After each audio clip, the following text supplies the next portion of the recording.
Hello प्यारे दोस्तों, good morning, सुप्रभात। बढ़िया हो आप लोग? चलिए सुनते हैं मजेदार कहानी। और हाँ, आप लोग लाइक और शेयर और सब्सक्राइब करने में बड़ी कंजूसी करते हो यार।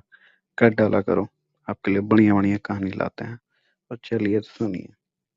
बुद्धिमान बौना जातक की कहानी। किसी गांव में एक बौना अपने माता पिता के साथ रहता था। हालांकि वह दिखने में काफी छोटा था, लेकिन बड़ा सयाना और चतुर था। वह बहुत अच्छा धनुष बाण चलाता था, पर गांव में उसे कोई भी काम नहीं देता था।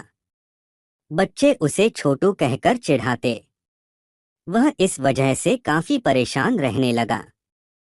एक दिन उसके एक दोस्त ने सलाह दी, तुम कितना अच्छा धनुष बाण चलाते हो, राजा के पास क्यों नहीं जाते, वे तुम्हें सेना में अवश्य भर्ती कर लेंगे।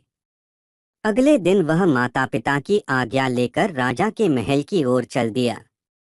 उसे अपने अपने छोटे कद का एहसास था। वह सोचने लगा कि अगर राजा ने भी छोटे कद का मजाक उड़ाया तो हो सकता है कि वे उसे सेना में भर्ती ही न करें। चलते चलते उसके दिमाग में आया कि उसे एक मजबूत सहायक अपने साथ रखना चाहिए। महल जाते समय रास्ते में उसने एक लंबा सा आदमी देखा जो खेतों में काम कर रहा था। उसका नाम था भीमा।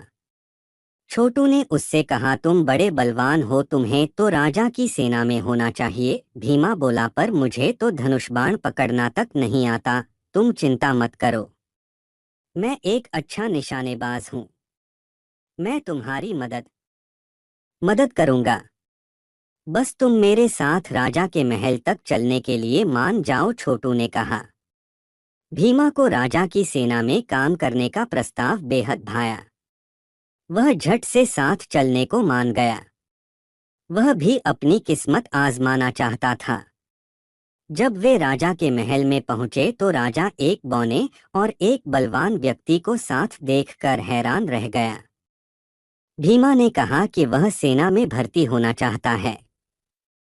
भीमा ने छोटू को अपना सहायक बताते हुए कहा, महाराज, हम हमेशा साथ रहते हैं।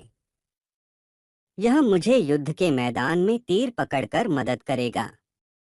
राजा ने उसे खुशी खुशी सेना में भर्ती कर लिया। वह कहा, मुझे सेना के लिए तुम्हारे जैसे वीर और बहादुर नौजवान ही चाहिए। भीमा व छोटू बेहद खुश थे। उनकी इच्छा पूरी हो गई थी। उनकी वीरता की परख के लिए राजा ने एक काम सौंपा। पास ही एक गांव में कई दिन से आदमखोर शेर का आतंक फैला था। वह कई गांव वालों को मार चुका था।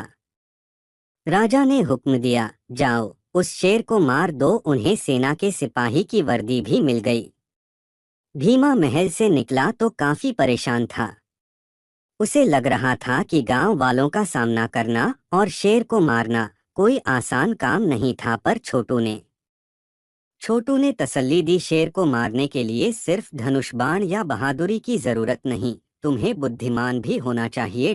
पर वह कैसे हो सकता है? भीमा काफी परेशान था। छोटू ने उसके कान में एक योजना बता दी। फिर वे दोनों गांव के लिए निकल पड़े। उन्हें सिपाहियों की वर्दी में देखकर गांव वालों ने भरपूर स्वागत किया। मुखिया बोला, हम शुक्रगुजार हैं कि राजा ने हमारी मदद के लिए आपको भेजा। हम आपकी मदद करेंगे। आप चाहें तो अपने साथ कुछ गांव वालों को ले जा सकते हैं। जल्दी ही कई गांव वाले हाथों में लंबी लाठियां लिए लिए उनके साथ हो लिए। अचानक उन्हें शेर के दहाड़ने की आवाज सुनाई दी। सभी गांव वाले उसी दिशा में भागने लगे। शेर को मार दो, शेर को मार दो। वे यह भी नहीं देख सके कि वहां भीमा का कोई अतापता नहीं है। वे बिना भय के आगे बढ़ते गए और अपनी पूरी शक्ति से शेर पर आक्रमण कर दिया। अपने लंबे लट्ठों से उन्होंने शेर पर कड़ा प्रहार किया। शेर मारा गया। गांव वाले निडर होकर खुशी से झूमने और नाचने लगे। भीमा शेर के मृत शरीर को राजमहल ले आया। राजा उनसे बहुत प्रसन्न हुआ। छोटू व भीमा को इनाम में सोने के सिक्कों की थैली थैली दी गई। भीमा ने छोटू को धन्यवाद देकर कहा, आज तुम्हारी बुद्धिमानी के कारण ही शेर मारा गया। हमने इतनी तारीफ और इनाम पाया। इसके बाद उन दोनों को सेना में पक्की नौकरी मिल गई। वे खुशी खुशी रहने लगे। शिक्षा बुद्धिमान बाहुबल से श्रेष्ठ होता है। कहानी कैसे लगी हमारे प्यारे दोस्तों? अच्छी लगी तो लाइक शेयर और सब्सक्राइब ज़रूर कर लीजिए ताकि ऐसे मज़ेदार कहानियाँ सुन सके। और हमारी ओर से हैप्पी रक्षाबंधन। जो अपने बहनों से प्यार करते हैं उनका कसम आप सभी को उनके लिए सब्सक्राइब ज़रूर कर ले।